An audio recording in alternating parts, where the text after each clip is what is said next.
Hey, everybody, Frank the Taper here. This is going to be episode 1 of number 2 bedroom. This is the second bedroom right here. Just like the first one we did, this is episode 1 now of bedroom number 2, okay? And this is very special. I've been waiting for this for a while. You've heard about the taping, you saw the rooms being done, how they're supposed to look and all that, stuff like that. But now you're going to get a chance to see me do it live. You're going to watch it. So this is where the lessons begin. This is where the fun starts. So no more narrating. You're actually going to see me tape this seam, this vertical seam. And I'm going to show you how to spot these nails, how to do it. I'm going to grab my hawk and some compound, and you're going to see it live, being done live, which will be a lot more entertaining than just watching the room being done. You're going to see it live. So this is going to be a real treat. So watch and learn and be entertained. And we're going to do this bedroom number 2. We're going to do this room together. You will see me working on the ceiling. You'll see me doing all the things. But you'll notice around this room, all the seams are going vertical. Okay? There's no, there's no cross seams on the walls because they sheetrocked this 40 years ago. So this is the room I filmed. I forgot what episode it was. When it had all the furniture in here. And I said, look, well, now it's all cleaned out. It's ready to go. And we're going to do it together. So just hang on. I'm going to get the mud on my hawk. And we're going to do this seam. 1 minute.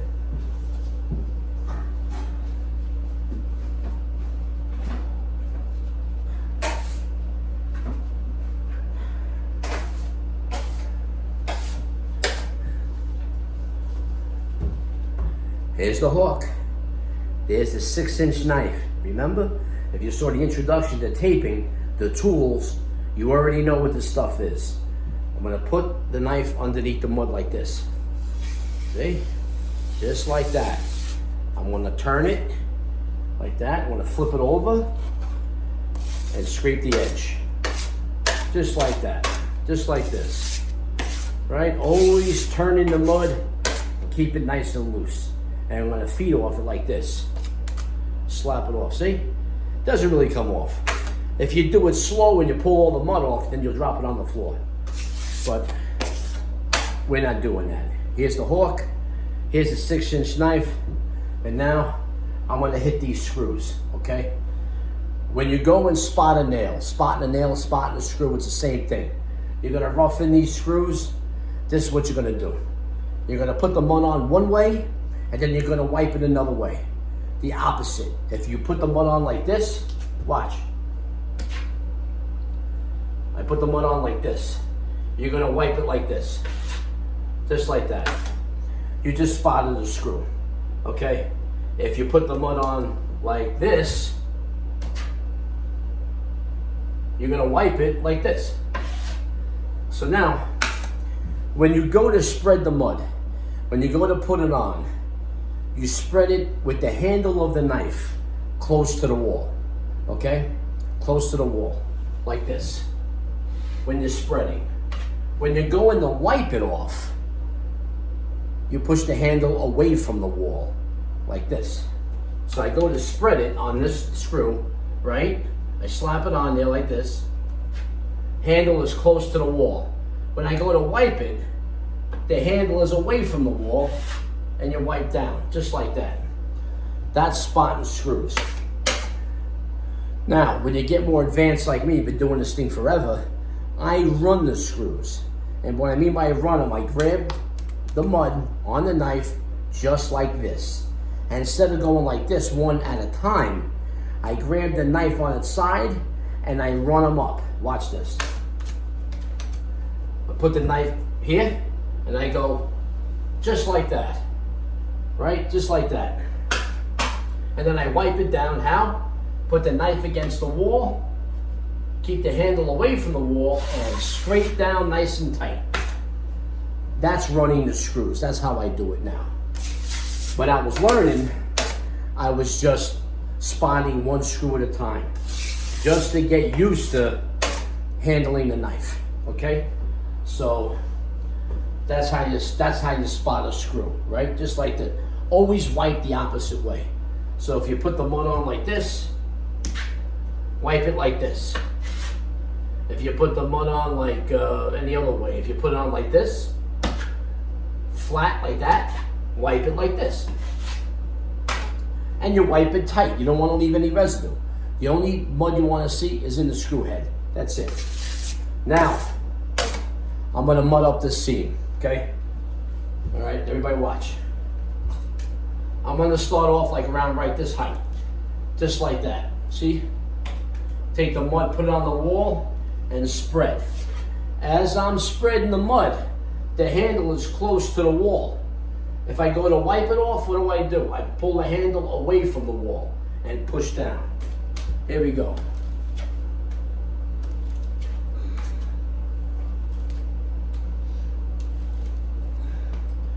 Just like that, okay? That's mudded up. Now,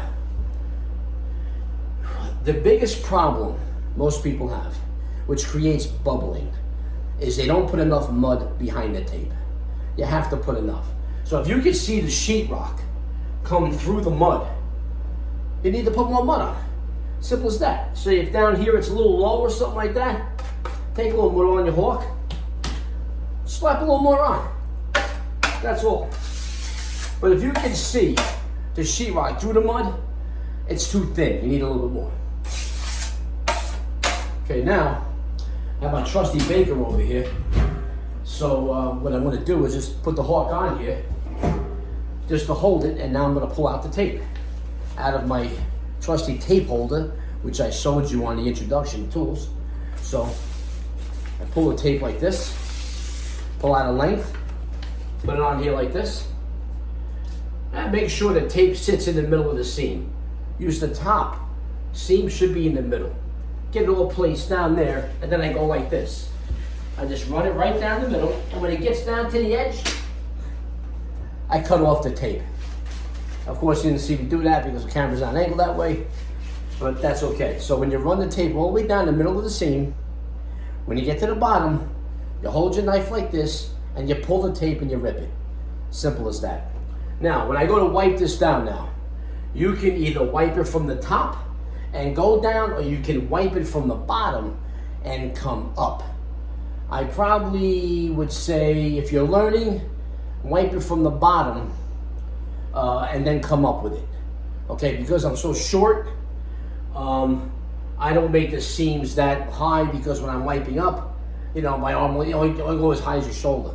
So it's a little bit, you know, a little less comfortable. So depending. Now, I worked with a guy, he was 6'5", and the guy would do a seam that start up here.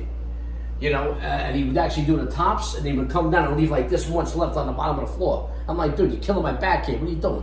You know, you got to keep it even. You know, because they're all day long like this. Okay. I'm going to move the camera down here a little bit so you can see a little bit lower. Just like that.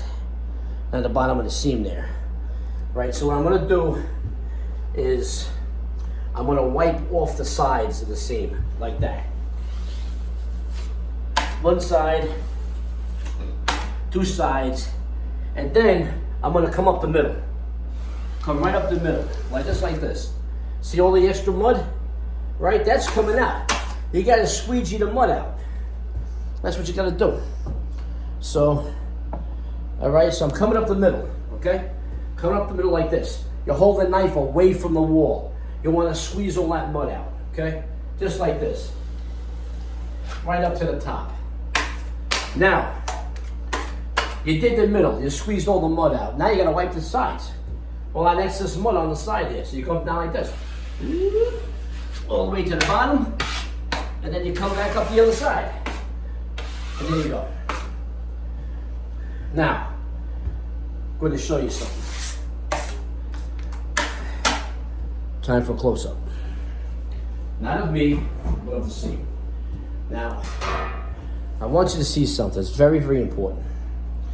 This is close. Okay, this is the seam. Can you see it? Okay, look above. Now, when you see this seam here, this is a factory edge to factory edge.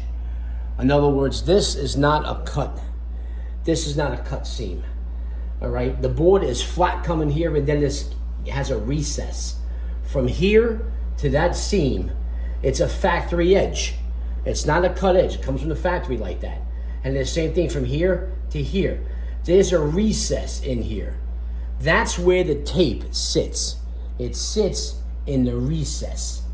So when you come down nice and flat, you're just filling the gap. Okay, you're just filling the gap. That's what you're doing. Now, the tape lays in that gap. Okay, the tape on a previous episode, I said the tape was like 2/4 inches or something like that. The tape is 2 inches wide. So when you make the corner, which I'm going to show you next, when you make the corner, it's 1 inch. It's 1 inch each side. So this is 2-inch tape.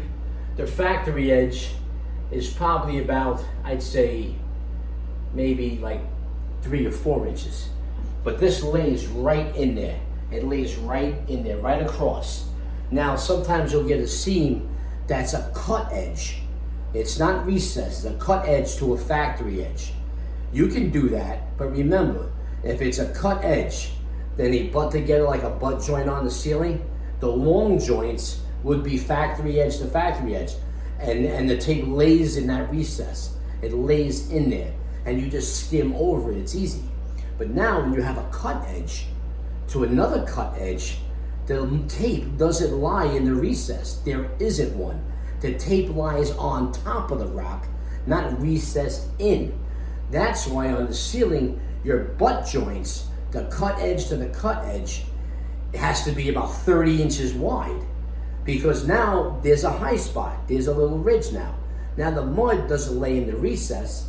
It lays on top of the mud, which I'll show you on the ceiling, on another video. We're going to go through the whole thing. We're going to do this room together. But for now, all these flat seams, and I'm going to go all the way around the room, are all recessed. They're all factory edge to factory edge. That's the proper way to sheetrock it. But when you have a cut edge to a cut edge, they just butt up against and there's no recess. So the mud, the tape, lays on top of the seam. So therefore, you have a high spot now. That tape is higher than each side of the sheetrock. So what do you have to do? You have to build up the edges. And you have to make it really wide so you don't see that high spot, which a lot of people don't do that. So when you can see the seams through the paint, you look at a paint job, you're like, oh my God, you see the seam? The guy didn't make it wide enough. He didn't fan it out. I don't know, he ran out of mud or he just don't know what the hell he's doing. Whatever, but you have to make things wide. You have to fan it out. You have to take that high spot and turn into a low spot by making it really exaggerated and very wide. Now, the time this seam gets finished, now it's roughed in. Now it's this wide. It's gonna be about this wide when it's done. And you don't need a lot of mud because this tape is already recessed into this factory edge. So it won't take a lot of mud to cover this up. All right, because you're just skimming over it. You're just filling up a valley. And this right in here is the valley. It's the recess part. Factory edge to factory edge. And all the seams are like that. So now we're going to finish these screws, and then we're going to move into another seam, and then we're going to do a corner, which is a lot of fun. So that's it. So I'll catch you on the next video. I'm going to do a few more seams. And when we go into the corner, we'll reconvene and we'll show you that. Okay? So this is Frank the Taper coming to you live. Episode 1 of bedroom number 2. See if this thing works.